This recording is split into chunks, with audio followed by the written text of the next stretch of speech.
ఆయన ఎంతటోడు ఈయన ఎంతటోడు అంతటోడు అని పాలిష్ కొట్టి గ్యాస్ కొట్టి పాలిష్ కొట్టి పంపు కొడుతుంటే అబ్బబ్బబ్బబ్బబ్బబ్బా.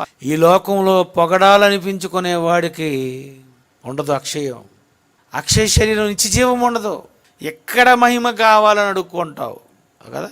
ఎక్కడ మహిమ, నిన్ను గౌరవించాలి, నీకు నమస్కారం పెట్టాలి, నీకు దండలు వేయాలి, నీకు సన్మానాలు చేయాలి, అందరూ రెస్పెక్ట్ ఇవ్వాలి, నీకు దండాలు పెట్టాలి, అంతే కదా.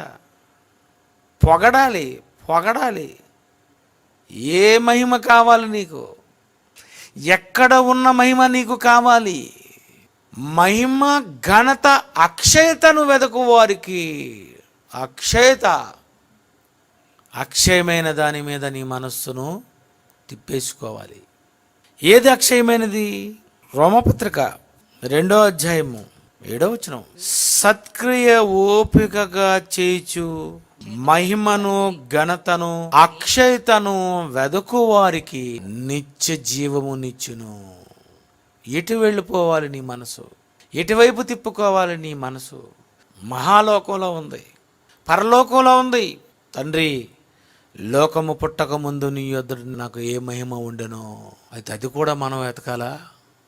లోకము పుట్టక ముందు మహిమ ఉంది యేసు ప్రభువుకి. ఆ మహిమ యేసు కావాలనుకుంటున్నారంటే అది ఎంత గొప్ప మహిమ. అందుకే పౌలు గారు అంటున్నారు, మహిమను, ఘనతను, అక్షయతను వెతుకు వారికి నిత్య జీవము. ఈ లోకంలో పొగడాలనిపించుకునే వాడికి ఉండదు అక్షయం. అక్షయ శరీరం నిత్య జీవం ఉండదు. ఎక్కడ మహిమ, ఘనత, ప్రభావం నువ్వు వెతుక్కుంటున్నావు కదా నువ్వు, అయితే నీకు నిత్య జీవం రాదు. నువ్వు దారి మళ్ళీపోయావు. ఏది వెతకాలో అది వెతకటం లేదు, ఏది ఆశించాలో అది నువ్వు ఆశించటం లేదు, దేని మీద మనస్సు పెట్టాలో దాని మీద మనస్సు లేదు. అక్షయమైనటువంటి వాక్యము వైపు, అక్షయమైన జీవితం వైపునకు నీ కష్టాన్ని ఖర్చు పెట్టాలి. ఎంతసేపు బైబిల్ చదువుతున్నావు? ఎంతసేపు దేవుని గురించి రాసుకుంటున్నావు? ఎంతసేపు దేవుని కొరకు వినడానికి వస్తున్నావు? ఎలా పరలోకానికి వెళ్ళాలంటే ఏం చెయ్యాలో వెతికావా నువ్వు? ఇలా అక్షయమైన వాటి కొరకు నువ్వు ఎంత కష్టపడ్డావు నువ్వు?